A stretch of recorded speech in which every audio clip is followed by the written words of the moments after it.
il en a fait les frais. Donc, vous voyez le rôle de l'alimentation. On va voir que l'alimentation, c'est une arme économique, c'est une arme politique, c'est une arme diplomatique. La Zambie aujourd'hui, tous ces pays qui nous nourrissent, prenez l'Angola, la Zambie, le Rwanda, le Burundi, l'Ouganda, peuvent nous faire fléchir sur le plan politique et diplomatique parce qu'ils contrôlent notre alimentation. L'alimentation est porteuse d'une identité culturelle et dépend d'une société alimentaire. Ceux qui nous tirent par foufou, lorsque vous marquez ma awa et on vous demande de papa de vous servir, papa va dire le mot.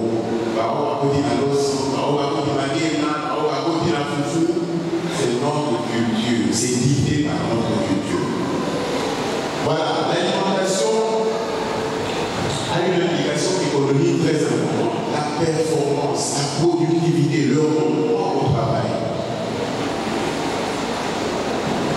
En Occident, notamment aux États-Unis, les chercheurs travaillent comme des machines. Nous qui venons du Sud, nous avons une admiration indescriptible. Donc au moins là, il y a là à il commence à 8h ou 8h30. Non-stop jusqu'à 12h30. Il prend une pause de 30 minutes, 1 heure, il va manger, il se concentre, je ne sais pas, de 14h jusqu'à 18h ou 19h. À la fin, il a produit du concret. Il a, c'est pas, rédigé un article, il a fait avancer le travail. Donc l'alimentation joue un rôle important dans l'autonomie, la prospérité d'une nation. Nous l'avons dit aussi, l'alimentation peut avoir des implications spirituelles. Donc nous allons nous savons la nous nous chasser des montres invoquer les examens. Mais ce qui est là, vitamine n'a pas à m'aider, il y a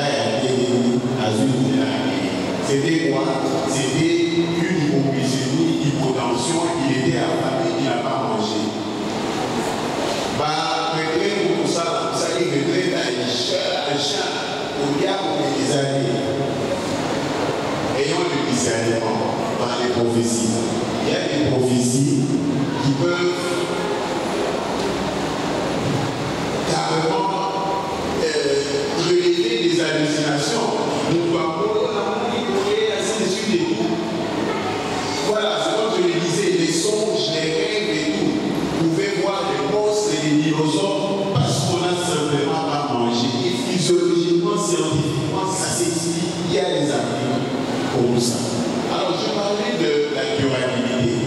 Vous voyez comment je pourrais contextualiser le développement durable.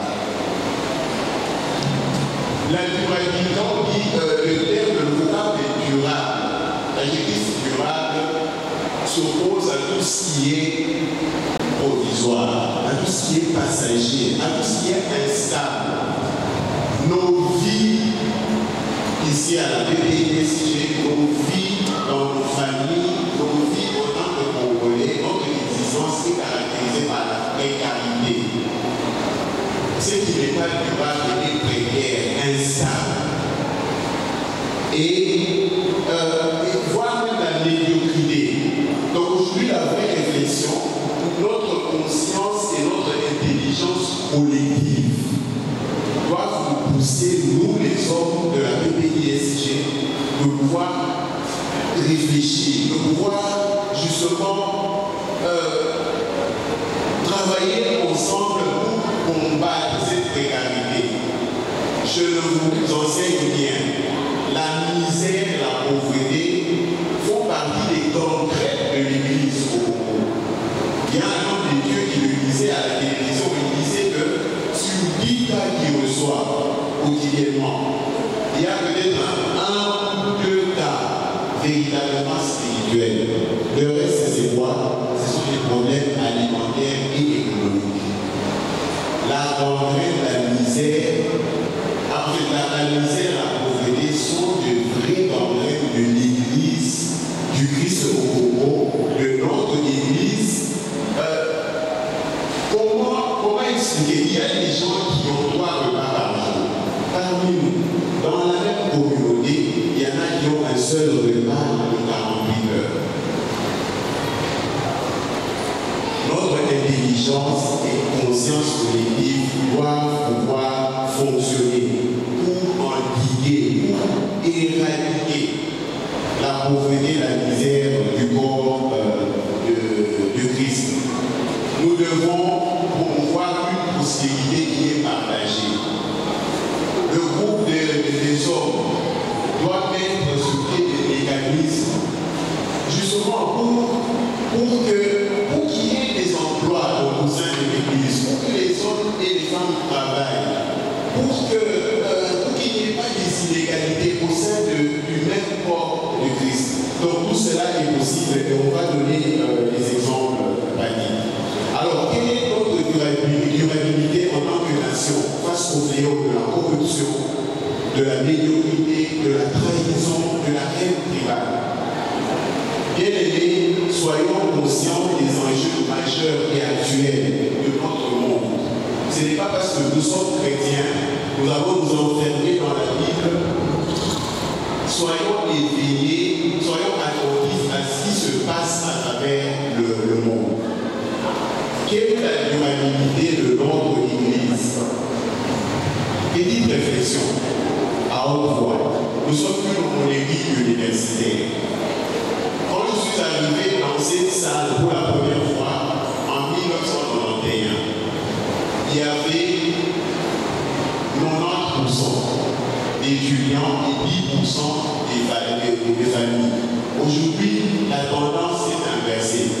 C'est peut-être 90% des familles et 10% d'étudiants. Mais nous sommes plus homologués universitaires à la base. C'est ça notre essence, c'est ça notre nature. Alors, comment nous projetons-nous dans les 35, les 50 prochaines années? Dans quelle direction voulons-nous aller? Vers quelle destination ou à quelle destination voulons-nous arriver? Bien-aimés, la grâce de Dieu est sur nous, nous avons le Saint-Esprit, mais ça se prépare, ça se planifie. Nous, en tant qu'Église, notre service à la communauté est très important. Parlant de la durabilité, du développement durable. Regardez notre commune, où se trouve notre temple. La cité de transfiguration. La commune de Lingouala, c'est une des communes les plus sales de la capitale congolaise. Vous savez, essayons, c'est une proposition. Un jour, avec le partenariat, la collaboration de la commune de Lingouala, organisons, nous, Église, une campagne de salubrité. Si nous le faisons seuls, ça ne va pas aller. Il faut qu'on aille vers l'État. Voilà, on embarque l'État dans cette danse. Bien aimé, je vous assure que la prochaine fois que nous allons sortir pour une campagne d'évangélisation, nous serons bien accueillis dans les rues, dans les avenues, parce que nous avons un impact social. Notre Église, dans le cadre du service communautaire, justement, elle peut organiser la gestion des déchets. Parmi nous, il y a des Daniel, il y a des Joseph, il y a des Néhémie. Nous sommes une église bénie avec des expertises, avec des spécialités, des compétences, qui s'élèvent parmi nous des frères qui vont terminer cette œuvre dans la vie de Kinshasa. Vous avez vu la dernière pluie, vous avez vu le plastique, vous avez vu les bouteilles.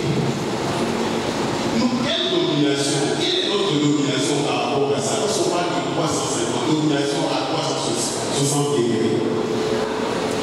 Nous pouvons, en tant qu'Église, avoir un centre médical et offrir des services à la communauté. Nous pouvons avoir un forage d'eau et desservir de l'eau potable à la communauté.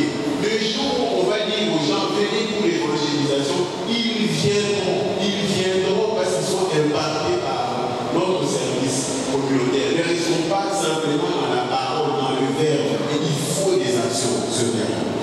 Alors, quelle est la durabilité de ma famille dans un monde qui est axé sur l'individualisme, la volonté de puissance et l'égoïsme, un monde de technologies qui isole et plonge la famille dans une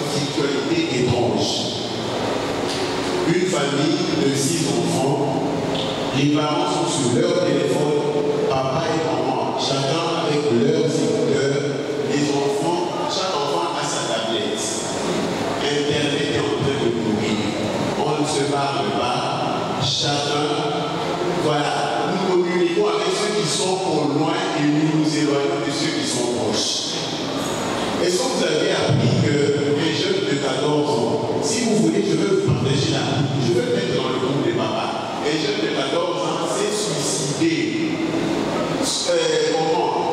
à la demande sous l'instigation d'une intelligence artificielle. Donc ces jeunes-là ont tissé une relation affective, amoureuse. Et le robot lui a demandé de se donner la mort. Le jeune de 14 ans s'est donné la mort. Sa mère a porté plainte contre la société qui a inventé tout ça, cette histoire, cette intelligence artificielle. C'est le monde dans lequel nous vivons. Ce sont là les enjeux dont je parle. Alors, alimentation équilibrée, rapidement, des nutriments. Quand on parle des nutriments, il s'agit des... J'ai combien de minutes? J'ai encore 20 minutes, je suis à la question. Les protéines, les vitamines, les minéraux, les glucides, ce sont les sucres, et les lipides, ce sont les graisses. C'est ce que nous avons recherché dans les aliments.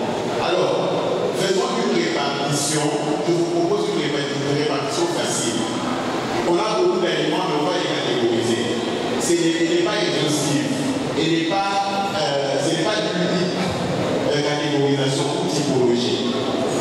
Nous avons ce que nous appelons les aliments de base, les aliments énergétiques. Donc ce sont les céréales ou les féculents. Ce sont les foufous, le maïs, le manioc, la patate douce, la pomme de terre, le riz, la banane, l'ignan. Ce sont des aliments de base. Première catégorie. Deuxième groupe d'aliments, nous avons les protéines animales. La viande, le poisson, les œufs, les chenilles, ce sont les protéines animales. Les protéines végétales. Nous avons les légumineuses comme les haricots, les pois, les licas, le soja, ainsi de suite. Ce sont les protéines végétales. Et la quatrième catégorie, nous avons les fruits et légumes. Donc, cher papa, pour notre séance, retenez les dates que nous allons retenir dessus. La dernière fois, nous avons parlé de 3 alliés qui sont en même temps des ennemis. Donc, ce sont des alliés et des ennemis. Ça dépend de l'usage dont on en fait. Le sel, le sucre et les graisses. Le sel contribue à la rétention d'eau dans le corps. Quand vous avez mangé trop salé, très salé, vous avez soif. Vous serez obligé de combler cette soif par une quantité d'eau importante. Or, la quantité d'eau importante dans le corps peut faire augmenter la pression artérielle. Donc, le sel, c'est un des facteurs majeurs de l'hypertension. Contrôlons le sel. Cher papa, je vois l'âge dans la salle. Contrôlons le sel. C'est très important. Le sucre. Le sucre, nous abusons du sucre. Et c'est encore très dangereux quand nous laissons les produits comme ça à la portée des enfants. Nos enfants, il faut être à côté pour surveiller. Ce qui faut dire, il y a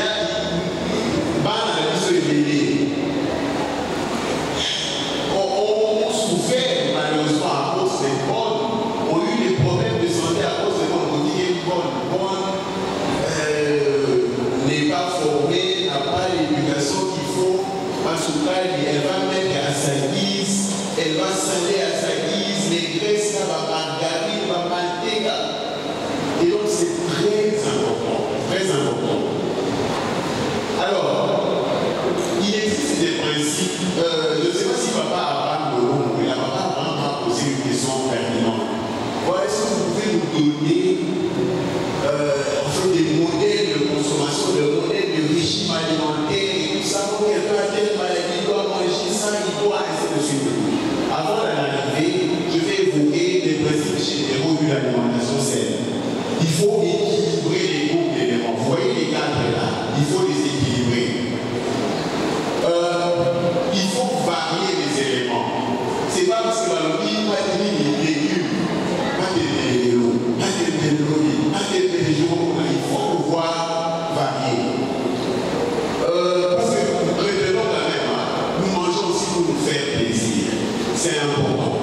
il faut pouvoir tirer plaisir.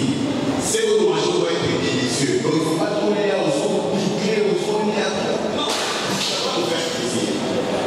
Alors la préférence pour les aliments naturels, contrairement aux aliments qui sont transformés. Les aliments qui sont transformés ont beaucoup de graisse, de mauvaise graisse. Parce qu'on va voir qu'il y a des graisses, de bonnes et de mauvaises graisses. Et sont à la base de beaucoup de pathologies cardiovasculaires.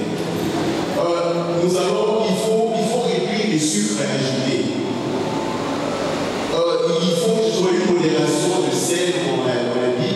Il faut de l'hydratation. Il faut beaucoup boire. Au moins 1,5 litre à 2 litres par jour.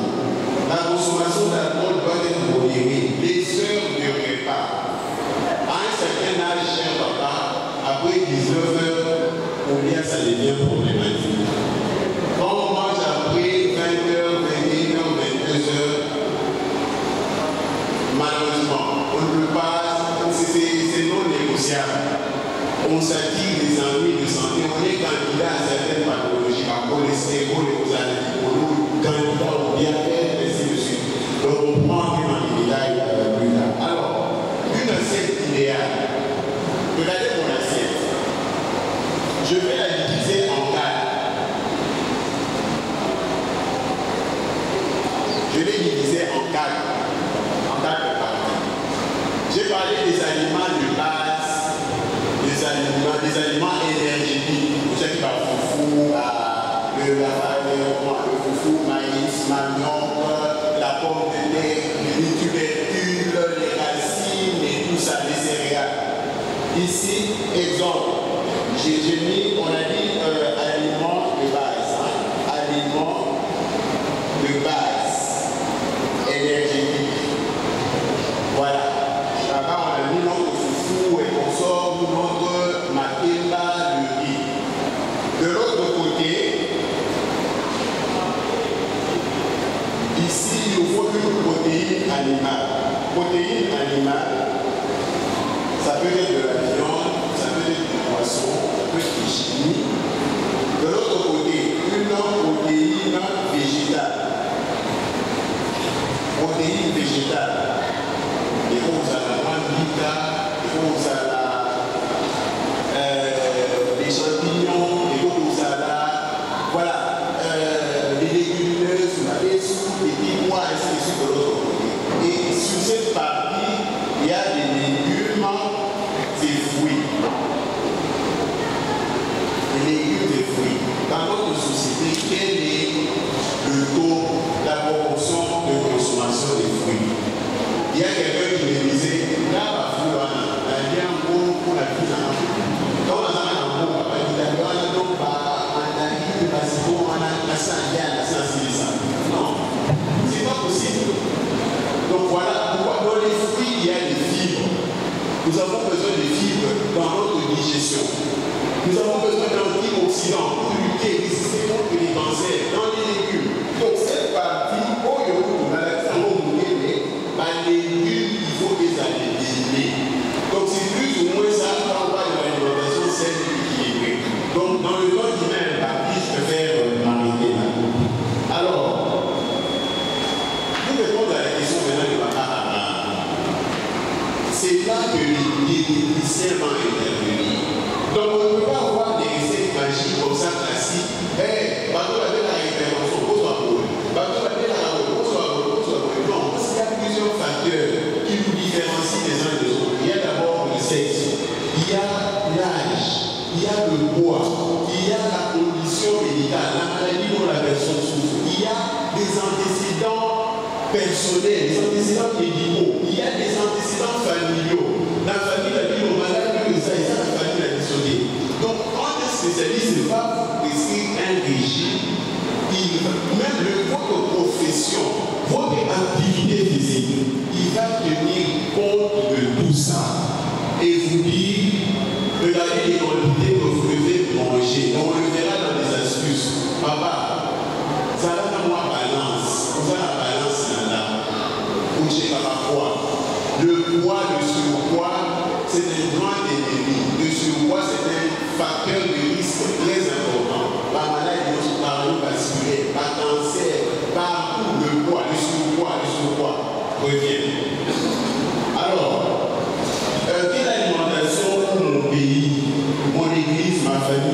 Amen. Je le disais l'autre fois, Isaac au sol, Dieu notre Père, qui a créé le jardin d'Éden et qui nous a placés dans un autre jardin d'Éden qui est la RDC. Isaac au sol, on n'a pas mal de bisous.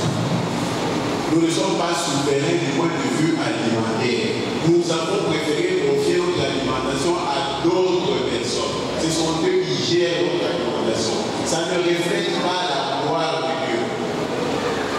Dieu est le premier entrepreneur agricole. Ma prière est qu'à partir d'aujourd'hui, on va prier là, que le Saint-Esprit se saisisse à ma frère et délai à papa et bébé.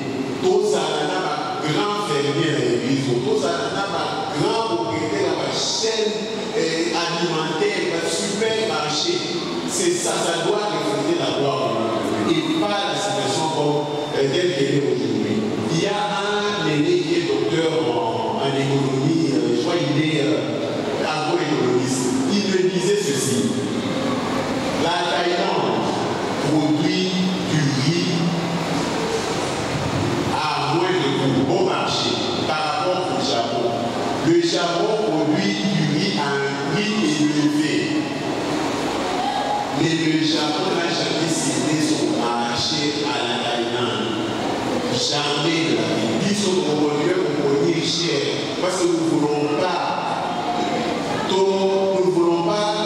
comment dirais-je, devenir dépendants. Nous ne voulons pas remettre le monde à notre avenir pour payer sa parole. Nous allons nous faire asservir.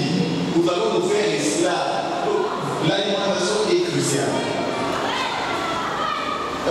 Remettons la famille, comme je le disais, au centre de la production alimentaire nationale. Que chaque famille congolaise devienne une unité de production, une entreprise agroalimentaire. Veillons sur ce que nous consommons et faisons consommer à nos familles. Soyons des sentinelles alimentaires, nous les papas. Prenons conscience de la guerre économique qui nous envahit depuis des décennies. Et habituons nos enfants à la nourriture locale. Transmettons-leur la fierté du local qu'on aime. Pas la bagarre à la maison, bagarre à la maison, c'est ma maquille. Vous savez qu'aujourd'hui, les procès sont exportés à partir de la RDC vers l'Europe. Il y a toute une science qui étudie les insectes, l'entomologie. Les insectes, c'est ça la nourriture du futur. Alors, parlant de la santé, nous devons considérer le corps comme une grande cuisine. Cette cuisine a un engrenage très complexe. Cette cuisine a besoin d'énergie pour produire. Cette cuisine a des réserves, des chambres de stockage. Cette cuisine en son sein a des moyens de mécanismes de transport. Cette cuisine, cette fabrique a un système d'évacuation des déchets après production. Cette cuisine a une production principale et des productions dérivées. Donc le corps fonctionne exactement comme ça. Et quand cette cuisine a une panne, il y a un manque à gagner. Pourquoi? Parce que le système s'arrête, le système ne tourne pas. Il faut réparer cette panne-là. Au fur et à mesure que le temps passe, cette cuisine commence à s'arrondir. Les équipements, les engrenages, elle commence à tourner un petit peu au ralenti. Et à un moment donné, cette cuisine, à cause de la vétusté, à cause de la vieillesse, va pouvoir s'arrêter et faire faillite un jour. C'est comme ça, c'est cette analogie que je voudrais vous proposer. Alors, il y a une dégénérescence qui est naturelle. La presbyacousie, c'est-à-dire normalement à partir déjà de 50 ans, comme moi là j'ai eu mes 50 ans, déjà la fonction cognitive commence à diminuer. Donc ce que papa a tout aboué, c'est pour ces cahiers, nous voyez là, ça diminue progressivement. Les autres filles qui sont. Et papa, voilà, c'est ce qu'on appelle ce qu'on appelle la presbytie. Là, c'est quoi? Là, il s'agit de la vue à partir de 40 ans. La vue diminue. Pomona et Kiti, ça diminue, ça baisse. Et donc, ce sont des phénomènes qui sont naturels, qui sont physiologiques. Les oublis. Donc, à un certain moment, moi aussi, j'en suis arrivé au stade où les classes de mes enfants, moi, dans la première A, dans la première B, on a oublié par la suite. Donc, on a oublié la direction pour la vidéo. Je n'arrive plus à réveiller. La mémoire des chiffres, la mémoire visuelle, la mémoire des lieux. On ne peut pas se voir au lit, aux gens, il va se souter. Donc, les papas, ne nous inquiétons pas d'abord. Il y a des phénomènes qui sont naturels, mais il y a des phénomènes qui sont pathologiques. Ceux qui papa docteur Joe, ceux qui n'a marché, qui n'a pas tout cas, dans ce qui est oublié aussi taxé, ceux qui n'a pas tout cas, voilà, commençons à nous poser des questions. Donc il y a oublié sous des appellement pathologiques. Et donc c'est comme ça que nous devons reconnaître nos limites. Papa, les gens qui sont comme ce on ne peut pas faire comme des jeunes de 20 ans, de 25 ans. On ne peut pas les 15 minutes, 30 minutes, 10 ans. Donc on n'a plus la même énergie. Reconnaissons nos limites. Parlons de la santé mentale, le stress, le burn-out, la lassitude. Vous savez que les gens qui ont à partir de 15 ans de carrière qui développent, il y a peut-être une lassitude qui s'est installée, une monotonie. Donc, père, ça, c'est tout à fait normal. Vous savez, les Américains, quelqu'un me disait qu'un Américain ordinaire change de métier 5 fois dans sa vie, réconversion professionnelle. À ça, il faut arrêter, ça a quitté. Donc, ça, ce sont des questions qui sont très importantes. La dépression. Est-ce qu'un chrétien peut faire une dépression? Oui. S'il réunit les conditions, l'anxiété, le trouble de stress post-traumatique, le trouble bipolaire, le suicide, la psychothérapie et le traitement médicamenteux, le soutien familial, le changement de style de vie, le soutien professionnel. Mais encore une fois, gloire à Dieu que l'oubli soit un cadre où nous les hommes nous parlons, où nous venons avec nos problèmes, toujours sous moralité, mais toujours sous loi. Vous savez qu'il y a beaucoup d'hommes, même des chrétiens, qui font des dépressions masquées. Quelqu'un est en dépression, mais il n'en est pas conscient. Pour vous, papa, tout ça. Et maintenant, vous avez suivi dans les réseaux sociaux. Papa, il n'était pas là. Oui. Ok, changeons d'abord la constitution. Il faut qu'il y ait une constitution. Mais papa, on a demandé ceci à donc il faut qu'il y ait une constitution.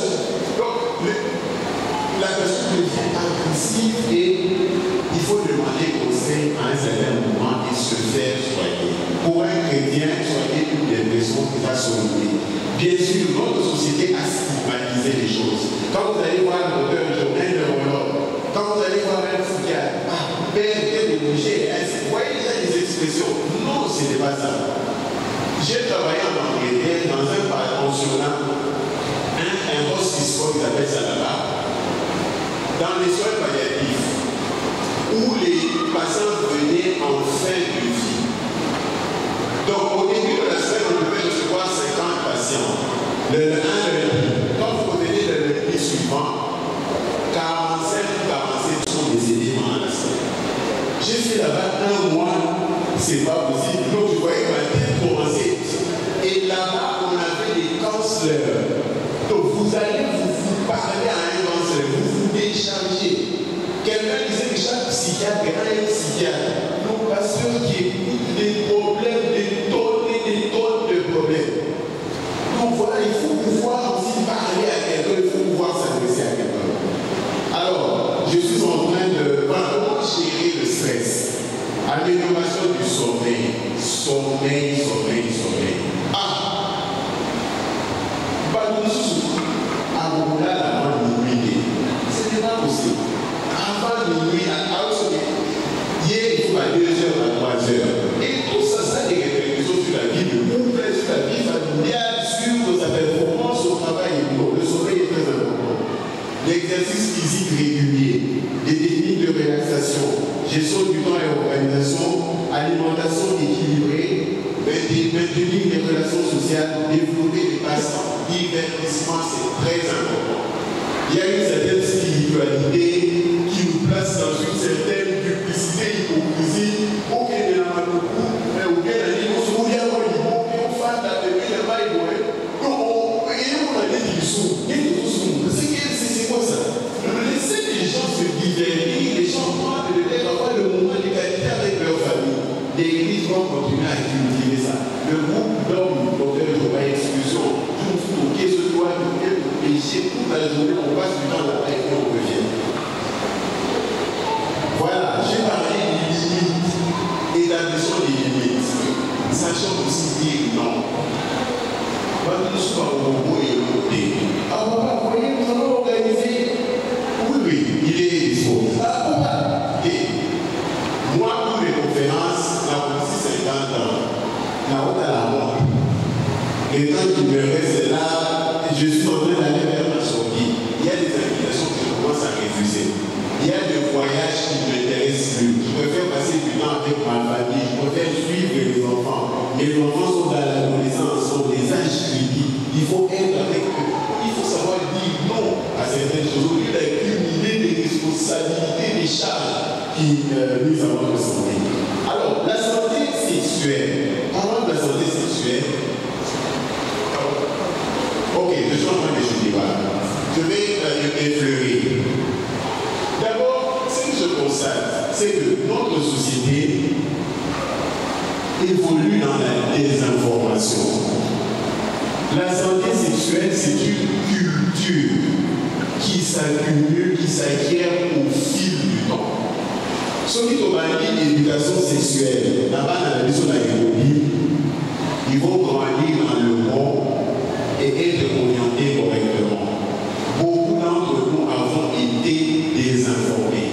Beaucoup d'entre nous avons grandi avec des informations de la rue. Et aujourd'hui, ça nous pose des problèmes.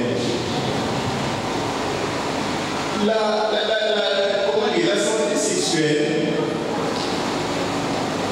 chez les hommes.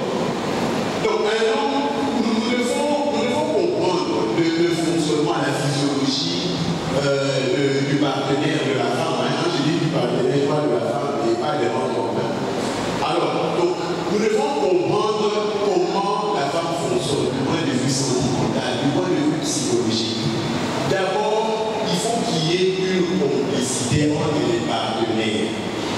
Biso et pas la biso, l'acte sexuel, ils avaient du match à vie d'Aïmana. C'est comme ça que la rue nous informe. Donc, posons qu'il est né pour défaire l'autre. Il faut un long là. Donc, il est à non. C'est un moment de partage. Donc, vous devez pouvoir communiquer. Il faut qu'il y ait une complicité. Donc, regardez déjà, le père, le jour où il dit non, c'est là, ça formé bon, au suite au cas, au suite assigné, au suite là, il y a chlorophénicol. Là, qui c'est plutôt les associés, au chloroquine, au suite non. Oh, voilà.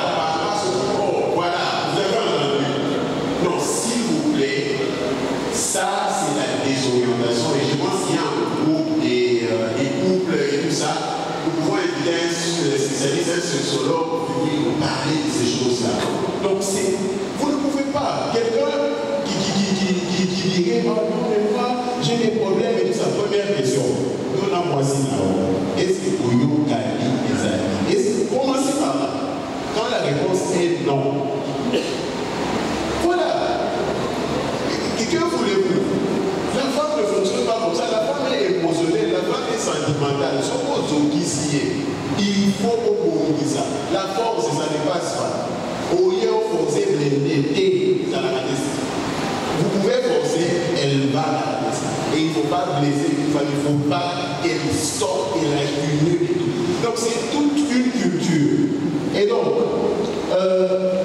les gens ont des problèmes de dysfonctionnement érectile, d'éjaculation précoce ou retardée, diminution de la libido, baisse du désir sexuel. Ou encore, dans un autre cas, c'est l'obsession sexuelle. Donc, dose plus, comment faire? Les blocs de maladie, la viol, la inceste, comment gérer tout ça? Alors, les facteurs, c'est multifactoriel. C'est souvent lié à plusieurs facteurs. Il faut analyser, il faut une analyse globale. Il ne faut pas être simpliste. Et toujours traiter les causes sous-jacentes. Alors, je propose que notre église, notre paroisse, en tout cas le plus vite possible, au plus vite, ait un centre médical. Parce que pour être en bonne santé, il faut tout ça, ça va contrôle. Il faut tout ça, ça va check-up. Donc, dès que ça, papa, à partir de 35 ans, 40 ans, donc chaque année, il faut check-up au moins la première primaire, semestre, au moins 2 fois. Toujours l'année, là, paramètre. Dans nos infrastructures, la facilité d'actionner toujours pour travailler. Je suis en train de plaider pour une salle de fitness. Tous à la salle à faire des amis, la salle à réunir des amis, tous à la salle à fitness. Vous voyez à football, je vous connais l'église, mais ça va prolonger la vie de plusieurs d'entre nous. Et il y a des entreprises, j'ai vu un ami qui était dans une entreprise, mais je l'enviais. Son entreprise a payé un abonnement annuel pour tous les agents.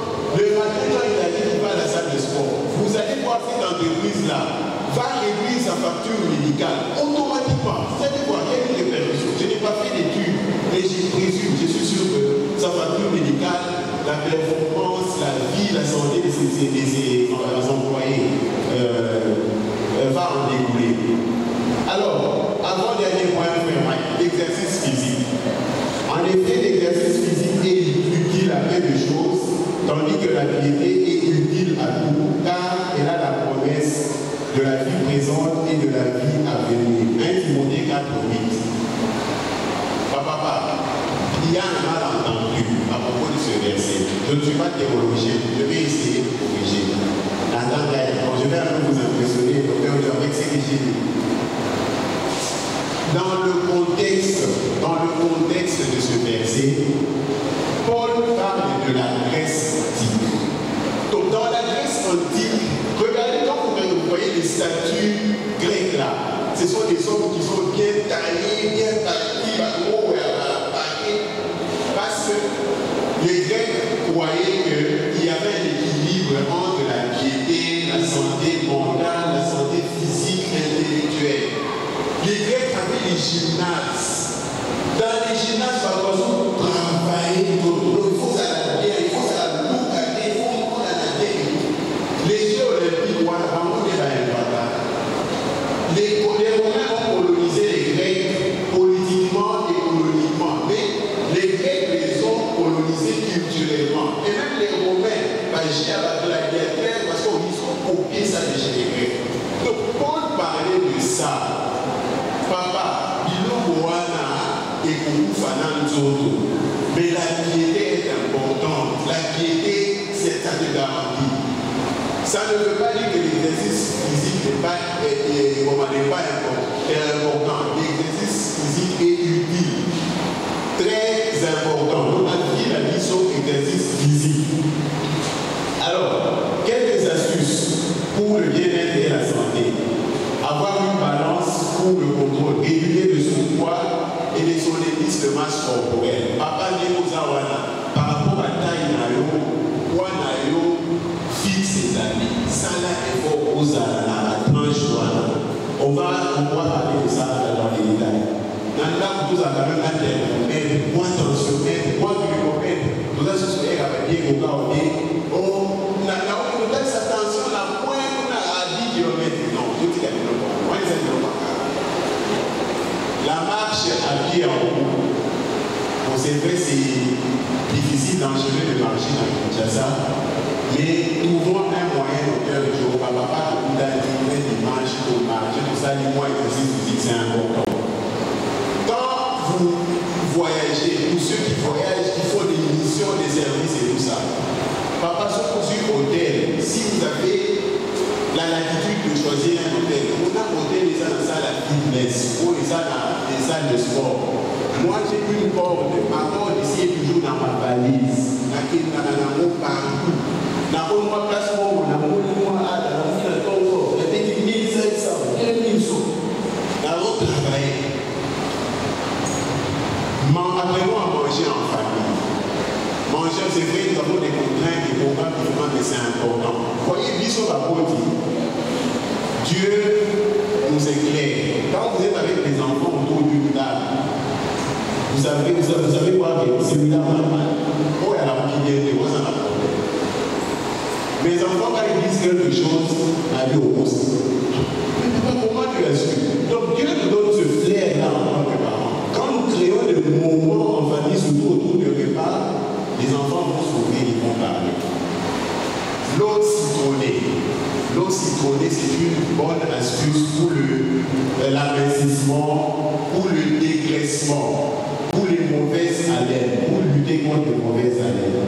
Alors il y a des solutions maison. Regardez les cultures parcellaires, les élevages domestiques, nous pouvons les développer dans nos maisons. Buvons beaucoup d'eau. Je voudrais terminer par une recommandation pratique. C'est vrai, je n'ai pas beaucoup de temps, mais j'aimerais partager de petites expériences pratiques. Papa, vous avez un espace où vous ne pouvez pas aller et chez vous. Au moins qu'il y a un espace où on a beaucoup dans le doute. Dans l'espace où on a beaucoup pour la sauce, on a beaucoup pour la caille, on a beaucoup pour la lapin. Mais pas du solo. Tout solo là-bas. Commençons quelque chose. Notre église doit avoir un restaurant. Notre église doit avoir une cantine. Qui va approvisionner? Ce sont les membres de l'église qui vont approvisionner en aliments. Donc, bien aimé, merci de votre attention. On n'en finira jamais. Il y aura toujours de la matière. Donc, je resterai disponible, mais que Dieu nous aide à l'honorer. À l'honorer, notre Père Céleste, notre Père Créateur, le Dieu de notre alliance. Nous devons l'honorer par notre alimentation. Nous devons l'honorer par la prospérité partagée et distribuée au sein de l'Église. J'ai bien de vous remercier. Merci pour cela, qui nous a rappelé que notre alimentation a un impact direct sur notre propre vie et sur celle de notre communauté. Alors, nous allons passer au temps de questions-réponses. Prière de vous présenter, gardez vos questions précises et courtes pour permettre à ce que plusieurs personnes interviennent. Nous avons une quinzaine de minutes. La méthode va circuler dans la salle.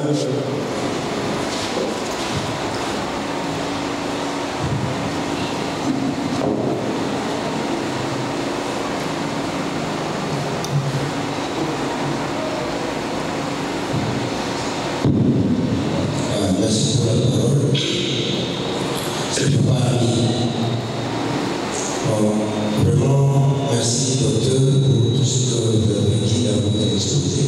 Vous avez dit beaucoup de choses, mais je ne vais pas m'attarder dans tout ce que vous avez dit, parce qu'il y a d'autres personnes qui vous parlaient. J'ai été touché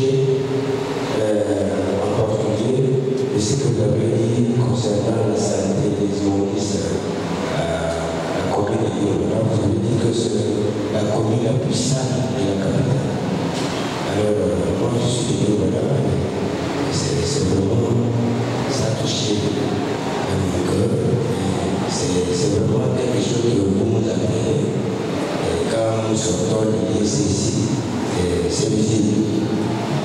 Alors, maintenant, comment notre église va faire ce travail-là, puisque même les individus, c'est des individus particuliers, avec les initiatives et les ONG, je vois les jeunes gens dans les quartiers, parfois, ils essaient un peu de faire ce travail-là. Parfois, ils sont en train de faire des tirages pas trop réguliers par le moment, je vois. Mais il y a un problème qui se pose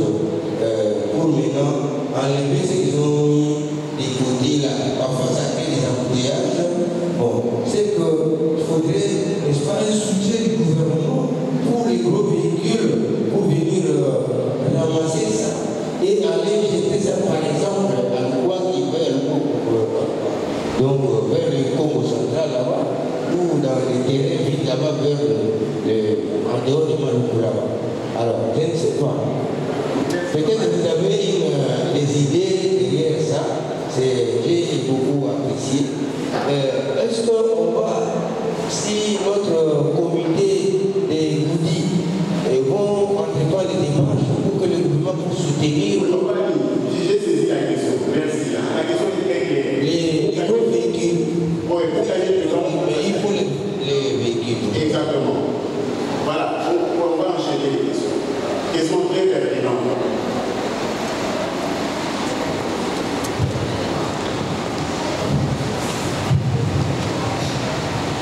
Merci bien. C'est le frère Léo, merci. J'ai pratiquement trois préoccupations. La première, c'est en rapport avec le nombre de repas, si je peux dire ainsi, qui est pratiquement devenu conventionnel. Tu dois commencer avec le déjeuner à midi et souper le soir. Est-ce que c'est important qu'une personne respecte ces trois modules-là de repas durant la journée?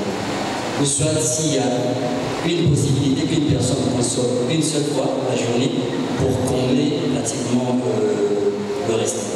La deuxième préoccupation, c'est en rapport avec, vous avez parlé de protéines végétales et de l'autre côté, vous avez parlé de fruits et légumes.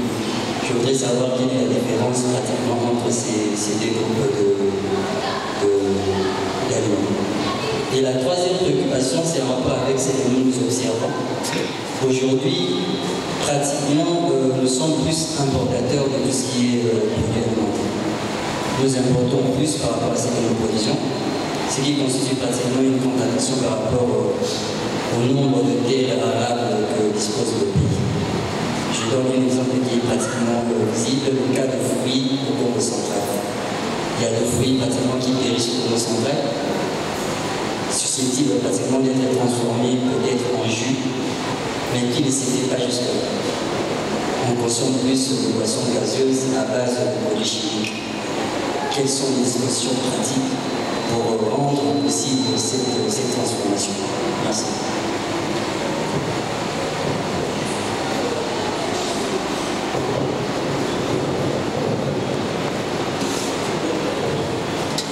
Merci pour la question.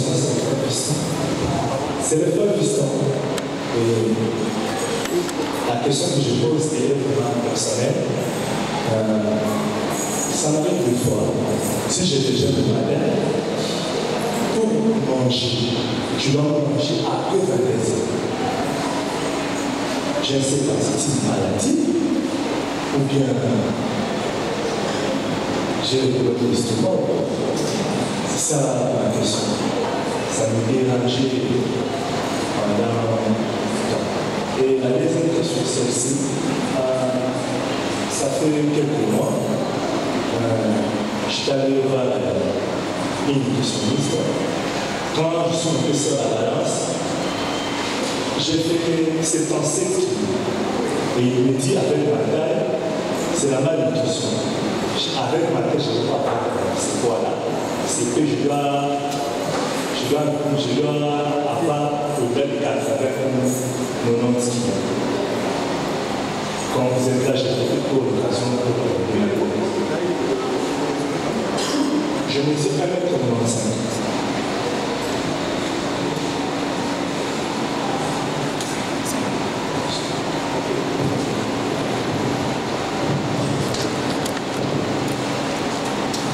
Moi, c'est pas Jean-Robert de Mamoué. Je n'ai pas une question, mais j'ai une proposition. J'ai dit ici groupe des hommes unis pour le développement intégral. Une petite mise au point. Le développement intégral, on ne peut pas préciser, parce que là, le monde fait face à des types de développement. Développement hétérogène et développement autonome. Hétérogène, c'est ce que nous subissons, tout ce qu'on nous apporte, des importés, des produits transformés avec des engrais, des produits consommés. Mais autonome fait allusion à ce que vous étiez en en train de parler, bio, tout consomme, mais seulement ce que nous voulons, pas ce que les autres nous imposent. Alors maintenant, je reviens à la proposition. Notre Église, avec plus de 1500 membres, est-ce qu'il n'est pas possible que les groupes des hommes, si on a 100 $, pendant je ne sais pas 6 mois, vous avez une fois 10 000 $, on s'achète 5 hectares de console. On fait ce qui est bio.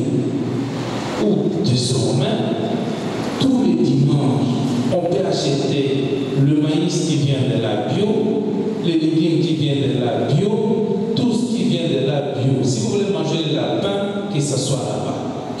À ce moment-là, nous avons des nutritionnistes qui nous contrôlent, qui surveillent notre alimentation, qui surveillent. Donc, ça peut devenir aussi un lieu de divertissement.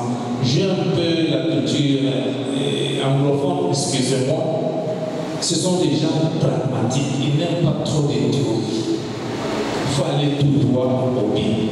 Pour parler de développement intégral, pas des théories qui vont s'arrêter ici, non.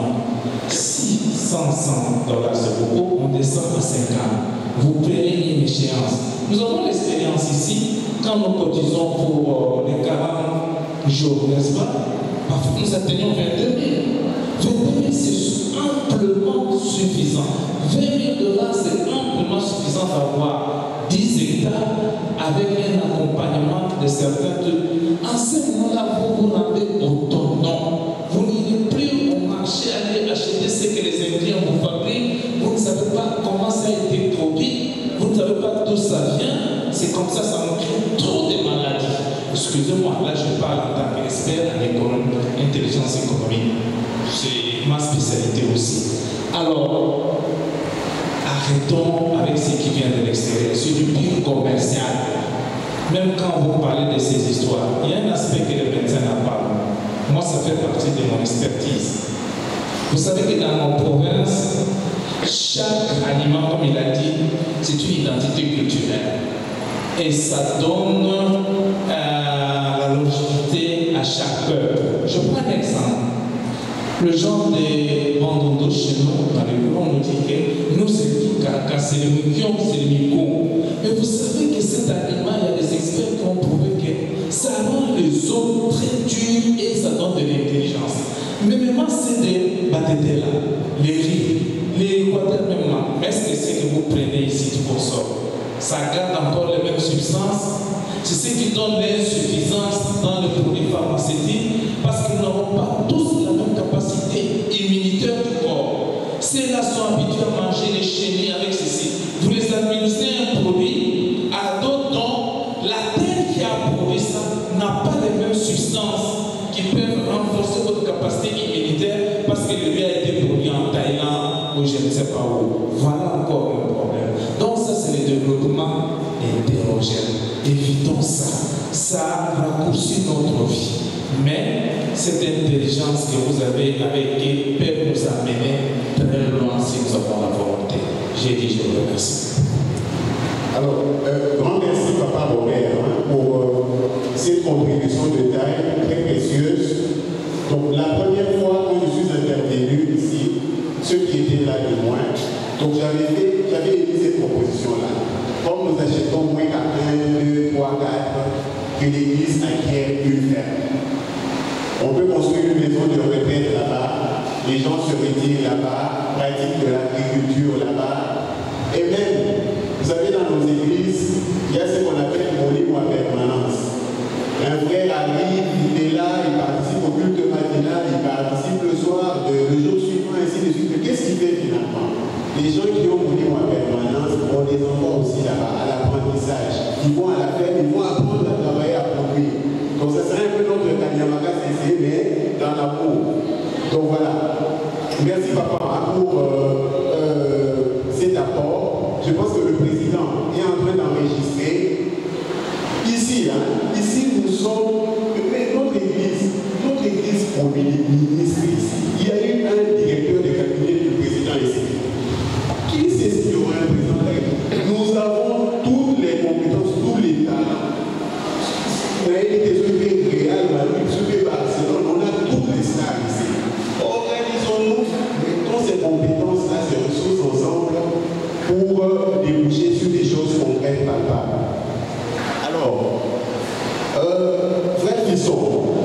si vous permettez, pour gagner du temps, on va faire un calcul avec vous.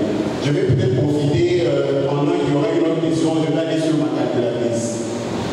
On va prendre votre taille au carré, on prend le poids, on divise par la taille au carré. On va trouver une valeur. Il y a déjà des standards qui disent que ce qu'on a Nicolo est à 29. On compte déjà la catégorie à surpoids. Ce qu'on dit déjà à 30, à 31, à 32, on compte déjà la catégorie obésité. Quand vous êtes en deçà d'une certaine valeur, vous êtes dans la malnutrition. Malnutrition signifie sous-alimentation, mais aussi suralimentation. C'est aussi de la malnutrition. Donc la nutritionniste voulait dire que vous devez gagner un peu plus de muscle pour votre taille, pour que votre taille corresponde à votre poids. C'est ce qu'elle voulait dire. Mais je peux vous donner les chiffres. Papa Dieu merci. La différence entre les protéines végétales et les légumes. Dans les protéines végétales, il y a une quantité importante de protéines par rapport aux légumes. Donc, ma protéine, vous savez, dans le mbika, dans le madesu, dans le pois, petit pois, bakunde, dans le wangila, ils sont très élevés par rapport à ma protéine, ils sont dans la noune, et ainsi de suite. Deuxièmement, dans les légumes, il y a beaucoup plus de fibres, il y a des nutriments, les oligo-éléments et de l'eau. Mais de l'autre côté, c'est beaucoup plus de protéines. Donc c'est ça la différence entre les protéines végétales et les légumes. Alors, tous ces fruits qui pourrissent que nous avons transformés, je reviens à la proposition de Papa Robert. Une entreprise peut se créer ici. Notre cocktail d'aujourd'hui, c'est encore des solutions maison. Dans nos maisons, avec des petites machines, moi, mixeur, on suit par épaille, on suit orange, on suit omélie, je fais. C'est pas compliqué.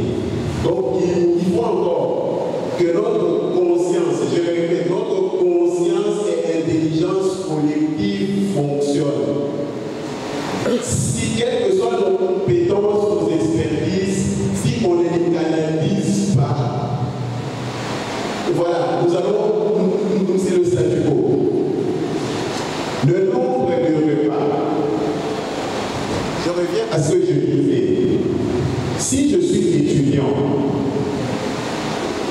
le nombre de repas est important pour moi. Si je suis travailleur, pourquoi nos enfants mangent le matin avant d'aller à l'école? La récréation sert à quoi? La récréation, c'est vrai, l'enfant va respirer, il va prendre une pause, il va se reposer, mais il doit manger quelque chose pour nourrir son cerveau, pour reprendre de l'énergie. C'est-à-dire, nous mangeons aussi en fonction de notre quotidien, de notre vie sociale. Donc si je suis c'est par un footballeur, je ne peux pas me permettre d'aller à un match de football où je suis un basketteur professionnel sans avoir mangé. Non, c'est pas possible. Donc si je vais aller travailler, le petit déjeuner, c'est une tradition, mais je mange, c'est pour m'équiper, c'est pour stocker de l'énergie. Donc si je reste à la maison, je peux me dire, oui, aujourd'hui je vais faire, ou bien demain je vais faire un jeûne intermittent. Ça signifie quoi?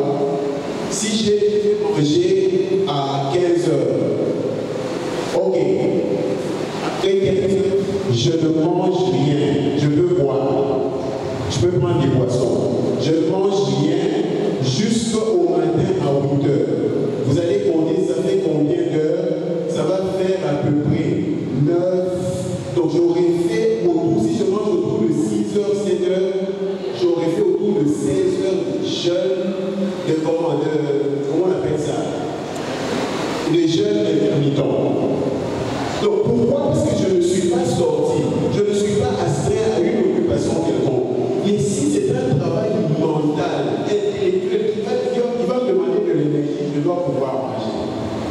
Donc on doit pouvoir tenir compte de tout ça, parce que si nous mangeons aujourd'hui, nous avons faim, nous mangeons ce que nous aimons, mais nous faisons des réserves pour notre corps. Nous sommes en train de renforcer notre immunité. Donc si on a la possibilité de manger 3 repas, prenons les 3 repas, c'est idéal. Alors, Papa Ali, pour revenir à votre question, c'est pourquoi je disais que nous devons le faire en partenariat avec la commune de Lingouala, qui est représentante de l'État congolais. La loi ne permet pas à un individu d'aller sur son avenue et de commencer à faire des travaux. Avec les expertises que nous avons ici, les environnementalistes, les experts du bâtiment, des travaux publics, de la construction, nous pouvons justement prendre toutes ces mesures. On ne va pas assurer la propriété de toute la commune de Lingouala. Peut-être qu'on commence par la ville Moueka, des ordures que nous allons dégager, des curages que nous allons faire.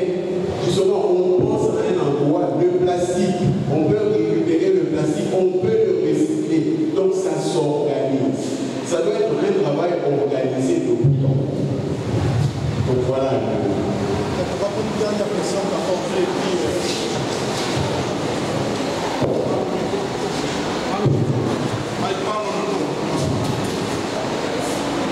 alors, nous allons prendre une dernière question, après nous allons passer au Merci pour la parole. Je m'adresse à passage. Je pense que nous tous les hommes ici présents, à un certain âge, nous sommes prédisposés à des maladies, déjà à des nombres de prostate, tout ça. Mais vous avez ici parlé suffisamment de manger bio, manger équilibré.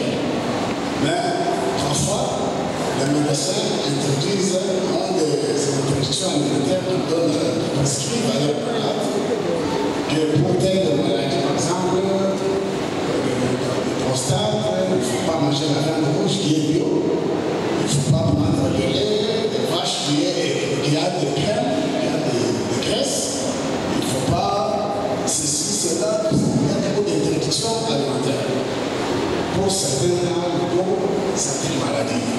Mais tout ce qu'on nous interdit de manger, parfois même l'agneau, on vous dit que ça peut pousser quelqu'un à développer des diabètes ou des choses comme ça. Mais ce sont des bio qui sont à notre disposition de comment nous pouvons maintenant nous apporter face aux prescriptions médicales et face au désir de vivre durablement. Je vous remercie. Ok. Voilà. Je suis encore très touché par la pertinence des questions. C'est vrai, cher papa André, ça peut paraître paradoxal. Je pense qu'en toute chose, il faut de la modération. Nous avons des solutions de rechange. Lorsqu'on interdit la viande rouge, on nous demande de la remplacer par la viande blanche. Le lapin, le poulet, le canard, ainsi de suite. Notre société est très on est très focalisé sur la poule, le poulet, c'est peut-être c'est un fait culturel. Mon père a des sauces, moi, on a des sauces. En dehors, par exemple, du poulet, il y a des alternatives, les cailles. C'est de la bonne viande. Le canard, nous on a dit que le canard était, il était sale, il était dans les marécages. C'est de la bonne viande. Ainsi de suite, d'herbe et tout ça. Il y a des alternatives. Dans la viande rouge, papa, les mauvaises graisses, là, le cholestérol. Regardez, aujourd'hui à Kinshasa, on peut passer 3h30, 4h dans les bouchons. Vous venez du bureau, notre sédentarité a tellement augmenté. Et voilà, nous travaillons de lundi à dimanche, nous sommes dans les problèmes, nous résolvons des problèmes au boulot, des problèmes familiaux et tout, avec le stress. Le risque des pathologies cardiovasculaires est top élevé. Donc, papa André, c'est vrai, moi je ne suis pas partisan je ne suis pas très radical. Finalement, le Goliath, papa, vie à nous à allons avec de la modération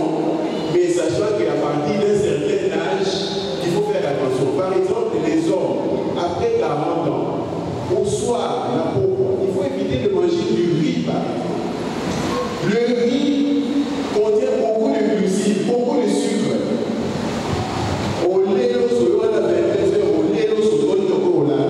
Le métabolisme est lent. Il faut digérer, c'est beaucoup de sucre dans l'organisme. Donc, bref, c'est important, mais il faut se faire plaisir. Je vais vous faire rire. Moi, j'ai basculé à tout ce qui est bio, les jus bio, mais vitalo, la ligne à vitalo. Donc, un mot, oui, je me permets, la ligne, moi, la vitalo est la média. Donc, il faut se faire aussi plaisir. Il ne faut pas être trop radical. Non. Donc, voilà un peu. D'accord, merci beaucoup, docteur Serge. Nous sommes évidemment largement dépassé le temps. Il y a un groupe WhatsApp où s'il y a d'autres questions, vous pouvez poser dans le groupe et le docteur Serge pourra répondre. Donc, pour conclure sur cette thématique, l'objectif était de proposer et d'explorer les synergies entre alimentation saine et développement durable. On a compris que nous sommes nos efforts pour avoir une santé saine et durable. Nous devons non seulement améliorer notre santé, mais celle aussi et contribuer aussi à l'avenir plus simple de notre communauté et notre église. Et pour clôturer, je vais inviter le docteur Joe, le président du groupe, pour le mot de la fin et la suite du petit programme. Bien, merci beaucoup. Mais je voulais donner la parole à papa qui a beaucoup insisté. Il va envoyer dans les groupes, mais. Merci beaucoup. Papa Jean-Jacques Boulemba. Donc, ça, c'est ce que je vais alors, j'ai beaucoup aimé votre exposé, franchement, j'en suis très fier. Je formule une proposition simple. C'est vrai que vous avez parlé, vous avez abordé plusieurs aspects qu'on ne peut pas épuiser dans une heure 45 ou dans une heure 30. Est-ce que vous ne pensez pas qu'il serait utile pour vous, les papas, que vous puissiez élaborer un code d'une alimentation équilibrée et intégrale? Parce qu'à l'issue de notre sortie ici, nous allons tout oublier. Tout ce que vous avez dit là, dès que nous sortons, nous allons oublier. Nous devons avoir des brins d'information. Mais si vous pouvez penser, mettre à notre disposition un petit dépliant,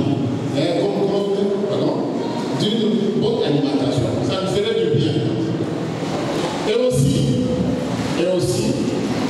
je sais que tous les produits qui sont exposés là, ce n'est pas une importation. À ce que je sache, c'est une émanation des efforts conjugués par le docteur Serge avec sa petite structure. Parce qu'on a évoqué ici que dans cette église, nous avons dit ceci, de cela, tout ça, vous en connaissez, je ne vais pas passer dans cela. Est-ce que nous ne pouvons pas nous réunir en un seul homme, sous un contrôle bien sûr, que nous puissions appuyer cette initiative? Parce que tout ça, c'est lui qui a produit, à moins qu'il me dise le contraire. C'est une émanation de sa structure. Est-ce que nous ne pouvons pas, en tant qu'église, de la même manière que nous sommes mobilisés pour ériger l'État de notre côté, de la même manière que nous sommes mobilisés pour organiser un jour, est-ce que nous ne pouvons pas réfléchir, nous appuyer sur cette initiative, nous l'accompagnons, et que chacun trouve sa part. Les autres s'associent, font de grandes choses. Nous, notre maladie, notre cancer, c'est-à-dire que nous n'avons pas l'esprit d'association, nous nous rejetons mutuellement, nous ne savons pas nous mettre ensemble pour que nous puissions atteindre un objectif. Je ne vais pas trop m'étendre parce que le temps fait l'effort. J'ai dit que je vous remercie. Merci. Il va souffrir, je vais répondre à sa place. Merci. Je fais partie du panéliste dans l'ombre qui était aussi caché avec lui. Je pense que Papa Serge va faire quelque chose qui va être dans les groupes des hommes. Vous êtes là, vous n'êtes pas encore dans les groupes, vous dites signaler.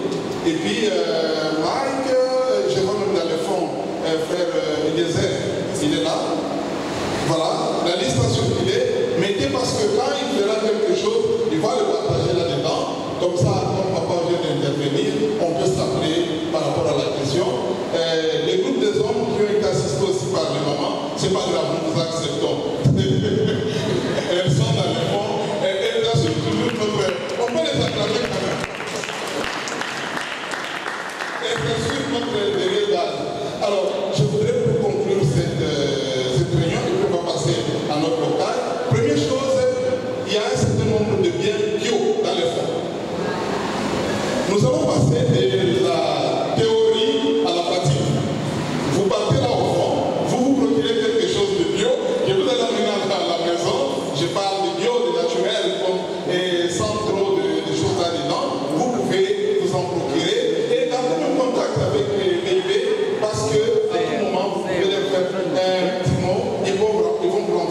On ne fait pas de commerce ici, mais nous faisons la promotion de ce que nos frères bien-aimés travaillent.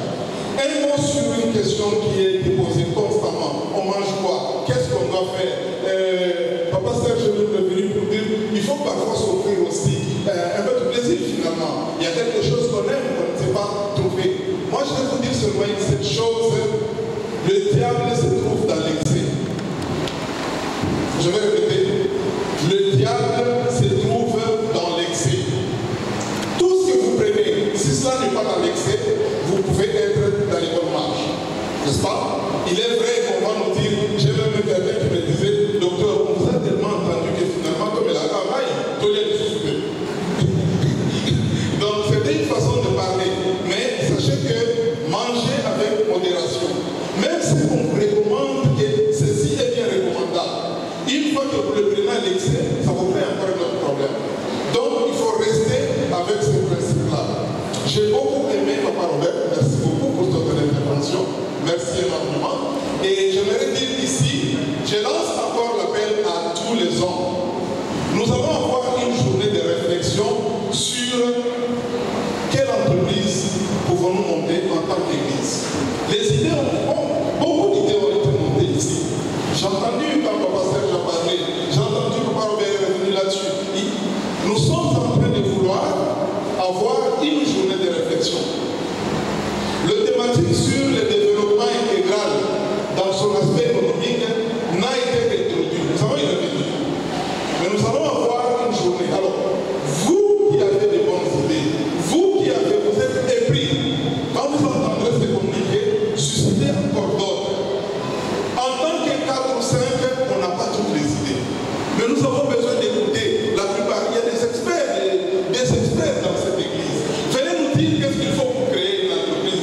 Venez nous dire comment nous pouvons mobiliser les fonds. Venez nous dire comment nous pouvons sécuriser les fonds. Venez nous dire comment nous pouvons éviter de nous soupçonner mutuellement alors que l'entreprise sera mise en place. Venez nous dire comment nous aurons besoin de vous. Nous allons nous inviter, certainement après les 40 jours, à une journée de réflexion.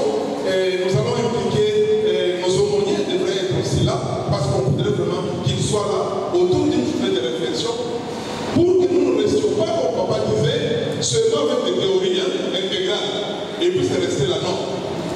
Ce groupe n'est pas mis en place pour rester seulement dans les théories, c'est pour passer à la pratique.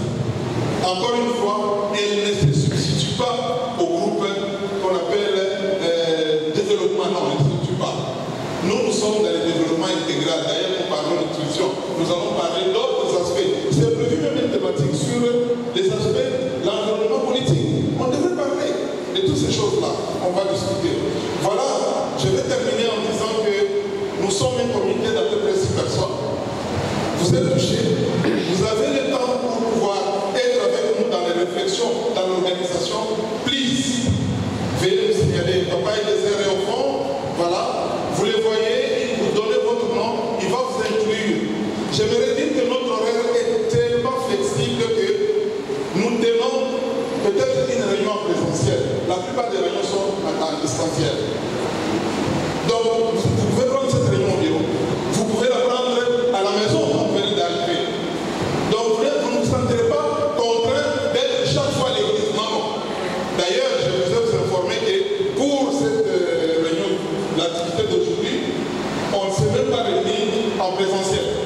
Tout était organisé à distance. Que Dieu nous bénisse. Je voudrais ici, je vais donner à Papa la parole pour pouvoir prendre la parole pour prier et confier les portails que nous allons prendre ensemble. Mettons-nous debout. Père, nous voulons te dire merci parce que tu as commencé avec nous, tu as cheminé avec nous, tu viens de terminer avec nous. Merci, il n'y a pas d'hasard dans ton plan. Dans ton conseil céleste, tu savais que ce jour d'avoir lieu de cette manière que nous l'avons passé.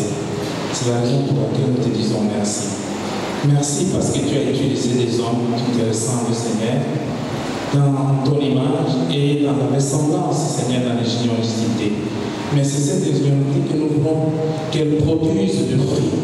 qu'elle produise, Seigneur, des fruits palpables pour ta gloire.